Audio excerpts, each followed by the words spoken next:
Scene 14. Master Stage Presence. I was hooked by Steve's energy and enthusiasm. Jill Amelio. Steve Jobs has a commanding presence. His voice, gestures, and body language communicate authority, confidence, and energy. Jobs' enthusiasm was on full display at Macworld 2003. Table 14.1 shows his actual words as well as the gestures he used to introduce the Titanium PowerBook. The words he verbally emphasized in his presentation are in italics. The words Jobs uses to describe a product are obviously important, but so is the style in which he delivers the words. He punches key words in every paragraph, adding extra emphasis to the most important words in the sentence. He makes expansive gestures to complement his vocal delivery. We'll examine his body language and vocal delivery more closely later in the chapter, but for now, the best way to appreciate his skill is to call on a guest speaker who pales in comparison. Who is Mr. Note Card? During the iPhone introduction at Macworld 2007, Jobs invited Singular AT&T CEO Stan Sigman to join him on stage and to share a few words about the partnership. Sigman took the floor and sucked the energy right out of the room. He immediately put his hands into his pockets and proceeded to deliver his comment in a low-key monotone.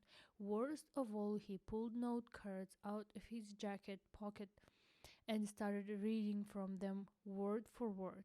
As a result, Sigmund's delivery became more halting and he lost all eye contact with the audience.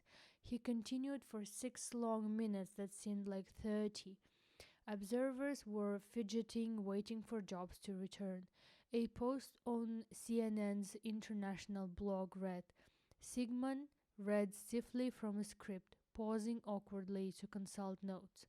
By contrast, the silver-tongued Jobs wore his trademark black turtleneck and faded blue jeans. Jobs is one of the best showmen in corporate America, rarely glancing at scripts and quick with off-the-cuff jokes. Bloggers were relentless during Sigmund's talk. Among the comments, who's Mr. Note Card, blah blah blah and blah, painfully bad and a snoozer. Sigmund left AT&T that same year. Macworld.com wrote, Sigmund is perhaps best remembered by Apple fans as completely negating Jobs' reality distortion field in an incident which left almost half of the entire keynote audience sound asleep. He has been sentenced to a cruel afterlife of being the butt of roughly 99% of Scott's Bernie's jokes. Bernie is a Mac pundit and a podcaster. And what will Stan do in retirement? Word is he's thinking of giving public speaking workshop to underprivileged youth. Sigmund spent 42 years at AT&T, rising from the lowest rungs in the company to running its wireless division. Yet, to many people unfamiliar with his leadership, Sigmund's appearance at Macworld will be his lasting legacy. It wasn't Sigmund's fault. He had to follow the master. And unfortunately, this book wasn't out yet to help him prepare. 3 techniques to improve body language. Steve Jobs resigned from Apple in 1985 after losing a boardroom battle for control of the company in a power struggle with then CEO John Sculley. He would remain away for 11 years, returning triumphantly when Jill Amelio, Apple's CEO in 1996, announced that Apple was going to buy Jobs' Next for $427 million. I was hooked by Steve's energy and enthusiasm, Amelio wrote in on the firing line, my 500 days at Apple. I do remember how animated he is on his feet, how his full mental abilities materialize when he is up and moving, how he becomes more expressive. Jobs comes alive when he is up and moving on stage. He has seemingly boundless energy. When he is at his best, Jobs does three things anyone can and should do to enhance one's speaking and presentation skills. He makes eye contact, maintains an open posture, and uses frequent hand gestures. Eye contact. Great communicators such as Jobs make appreciably more eye contact with the audience than average presenters. They rarely read from slides or notes. Jobs doesn't eliminate notes entirely. He often has some notes tucked out of view during demonstrations. Apple's presentation software Keynote also makes it easy for speakers to see speakers' notes while the audience sees the slides displayed on the projector. If Jobs is reading, nobody can tell. He maintains eye contact with his audience nearly all the time. He glances at a slide and immediately turns his attention back to where it belongs on those watching. Most presenters spend too much time reading every word of text on the slide. During demonstrations, mediocre presenters will break eye contact completely.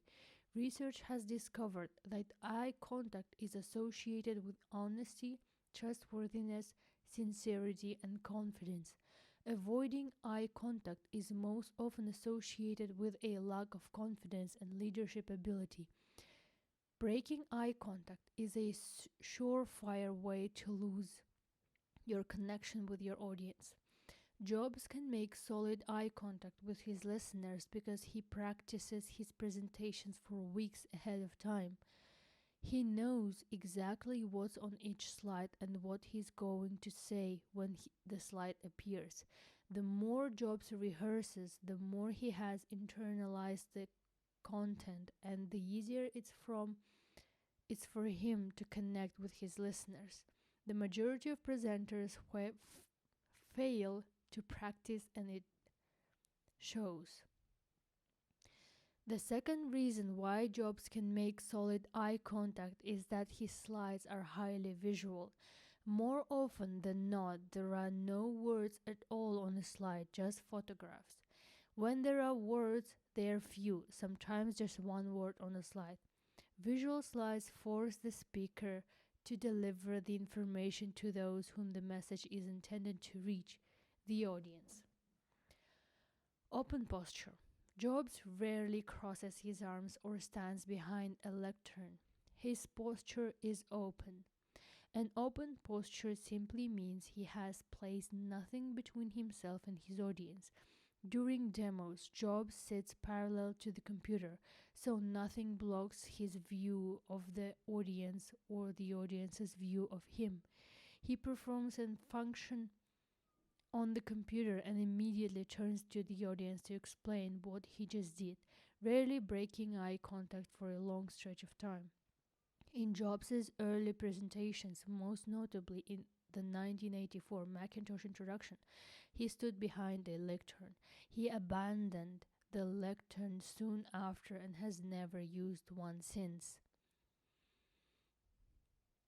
Hand gestures. Jobs emphasizes nearly every sentence with a gesture that complements his words. Some old-fashioned speaking coaches still instruct clients to keep their hands at their sides. I'm not sure where this started, but it's the kiss of death for any speaker hoping to captivate an audience. Keeping your hands at your sides will make you look stiff, formal, and frankly a little weird. Extraordinary communicators, such as Jobs, use more gestures than the average speaker, not fewer. There is even research to back up this observation.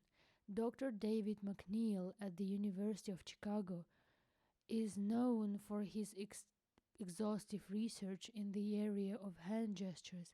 He's made it his passion since 1980. His research has shown that gestures and language are intimately connected.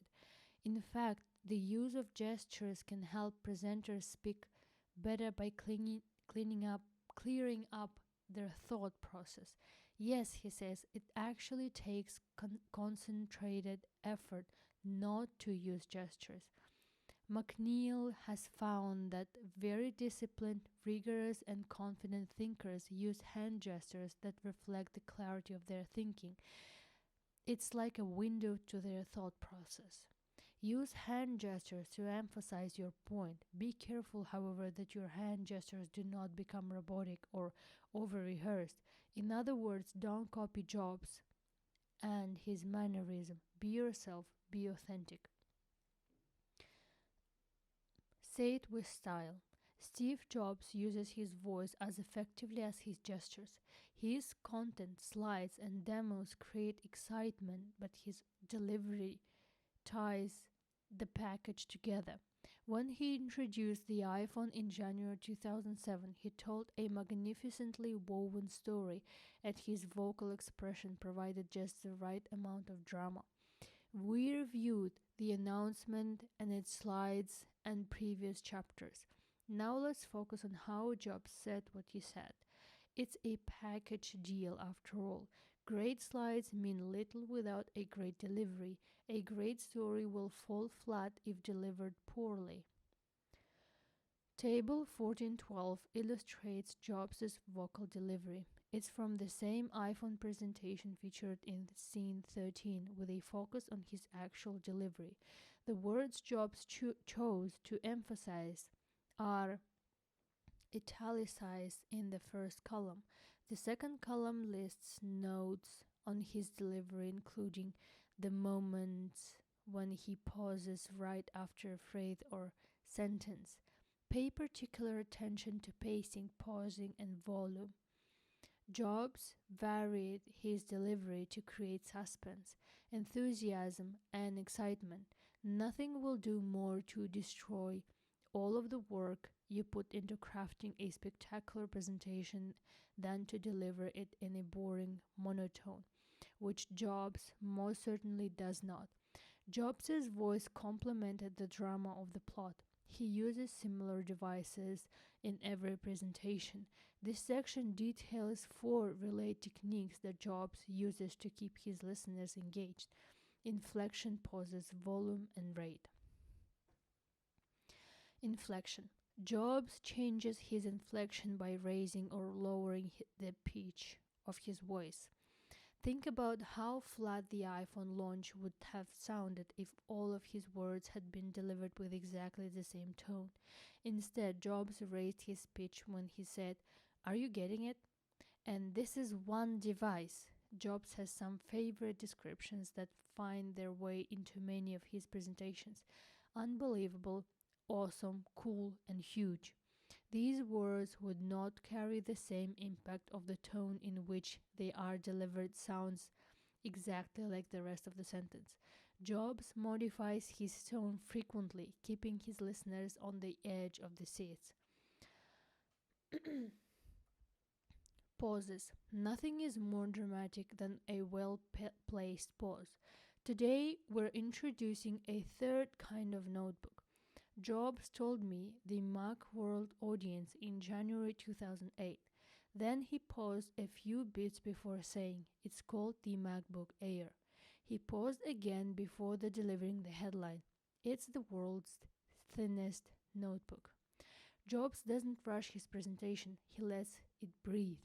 He will often remain quiet for several seconds as he lets a key point sink in. Most presenters sound as though they are trying to rush through the material. In many ways they are because they scripted more material than the time allows. Jobs never hurries. His presentation is carefully rehearsed to give him plenty of time to slow down, pause, and let his message take hold. Volume.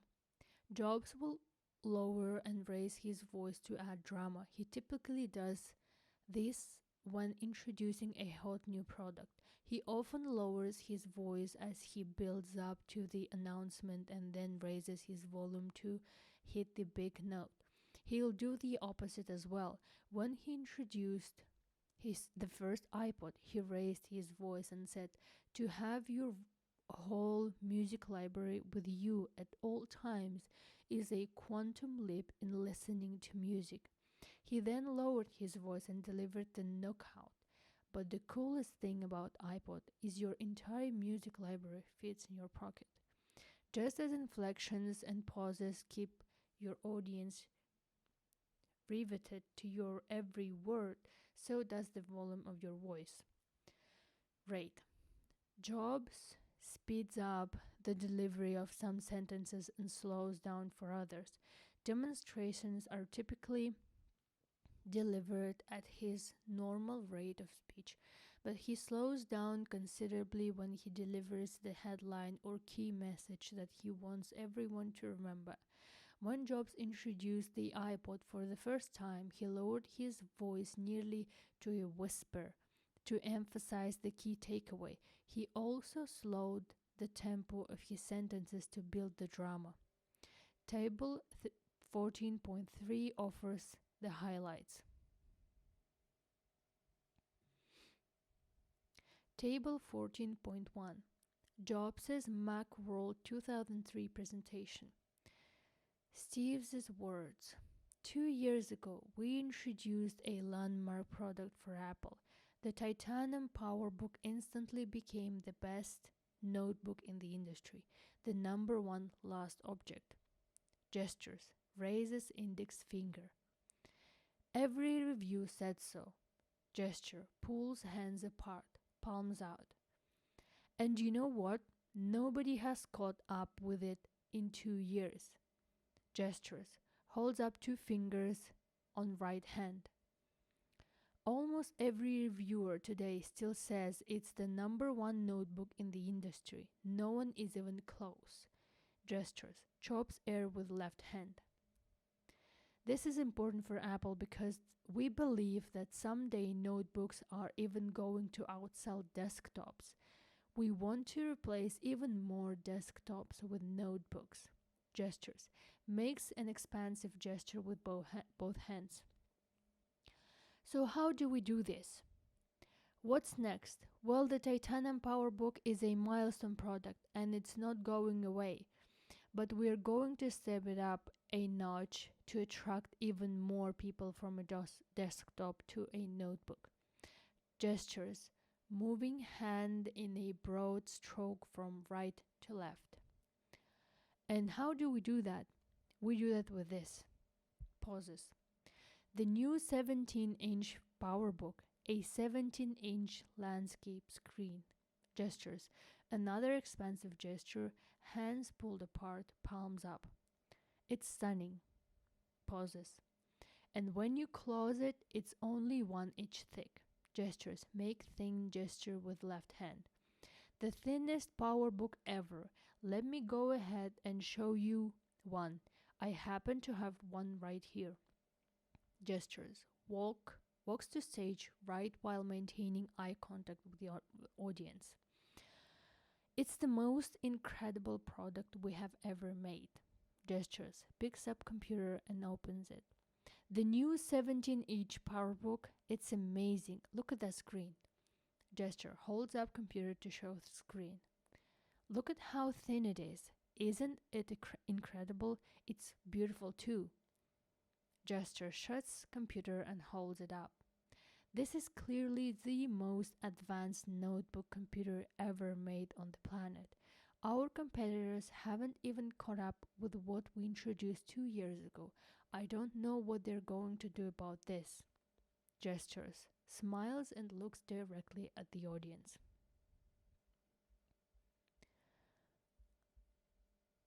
Table 14.2.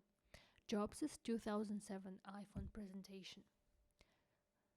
Steve's words. This is a day I've been looking forward to for 2.5 years. Delivery. Pause. Every once in a while, a revolutionary product comes along that changes everything. Pause. Apple has been very fortunate. It's been able to introduce a few of these into the world. In 1984, we introduced Macintosh. It didn't just change Apple, it changed the whole computer industry. Pause. In 2001, we introduced the first iPod. Pause. It didn't just change the way we all listen to music, it changed the entire music industry. Pause. Well, today we're introducing three revolutionary products of this class. The first one, pause, is a widescreen iPod with touch controls. The second, pause, is a revolutionary mobile phone. Voice grows louder. And the third, pause, is a breakthrough internet communications device. So three things: a widescreen iPod with touch controls, a revolutionary mobile phone, and a breakthrough internet communications device. Pause. An iPod, a phone, and an internet communicator. Voice grows louder. An iPod, a phone, are you getting it? Speaks faster, voice grows louder. These are not three separate devices. This is one device. Voice grows louder still. And we're calling it iPhone. Voice gets even louder. Today, Apple is going to reinvent the phone. Loudest volume of the presentation. Table 14.3. Excerpt from Jobs' introducing the iPod with delivery notes. Steve's words. Now you might be saying, this is cool, but I've got a hard disk in my portable computer, my iBook. I'm running iTunes. I'm really happy. I don't get 10 hours of battery life on my iBook, but iBook has better battery life than any other consumer portable. Delivery. Slows down rate of speech. So what's so special about iPod here? Pauses and lowers volume. It's ultra portable. An iBook is portable, but this is ultra portable. Let me show you what I mean. Speeds up rate of speech.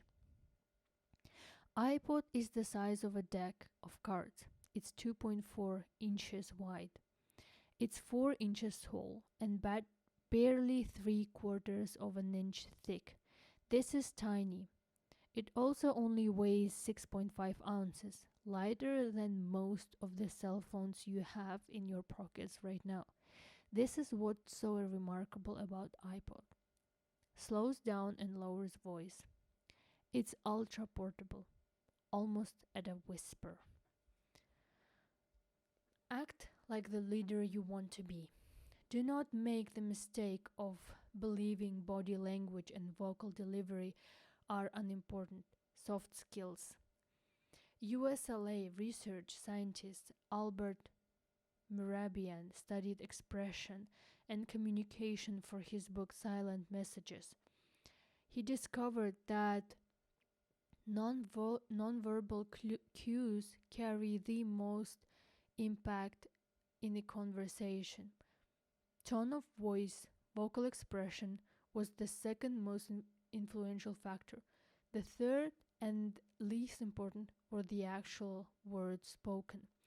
To a large extent, how Steve Jobs speaks and carries himself leaves his audience with a sense of awe and confidence in him as a leader. U.S. President Barack Obama once said the most valuable lesson he learned as he worked himself up from a community organizer to the most powerful person on the planet was to always act confident. People are making judgments about you all the time, but especially in the first 90 seconds of meeting you, how you deliver your words and what your body language says about you will leave you listener disillusioned or inspired. Steve Jobs is an electrifying communicator because he is expressive in both voice and gesture. Bueller. Ben Stein provides us with one of the best examples of a horribly dull, monotone vocal delivery. In the 1986 movie Ferris Bueller's Day Off, Ben Stein played a boring economics teacher. Stein's most famous line in the movie occurred when he was taking attendance and Bueller, the Matthew Broderick character, was nowhere to be found.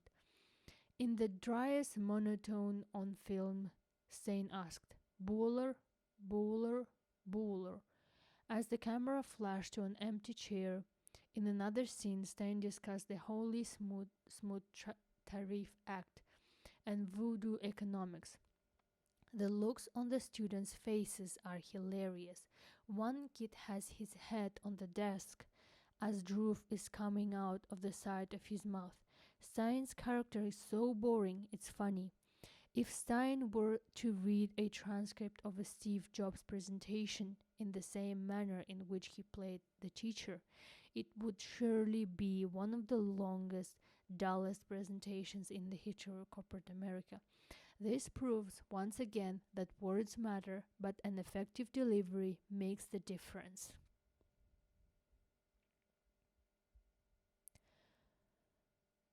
Is that a CEO or a preacher?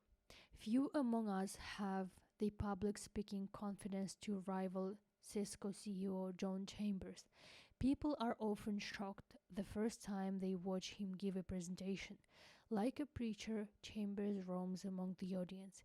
He spends only a minute or two on stage at the beginning of his presentation before stepping into the crowd. Chambers walks right up to people, looks them in the eye, calls them by name, even places his hand on someone's shoulder.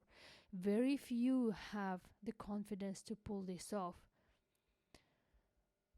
I know as a fact that Chambers' confidence is the result of hours of relentless practice. He knows every word on each of his slides, and he knows exactly what he's going to say next. Observers have said watching a Chambers presentation is an astonishing experience. Be astonishing. Rehearse your presentation and pay close attention to your body language and verbal delivery. Director's notes. Pay attention to your body language. Maintain eye contact, have an open posture, and use hand gestures when appropriate. Don't be afraid of using your hands. Research has shown that gestures reflect complex thinking and give the listener confidence in the speaker. Vary your vocal delivery by adding inflection to your voice, raising or lowering your volume, as well as speeding up and slowing down. Also, let your content breathe. Pause. Nothing is as dramatic as a well-placed pause. Record yourself. Watch your body language and listen to your vocal delivery. Watching yourself on video is the best way to improve your presentation skills.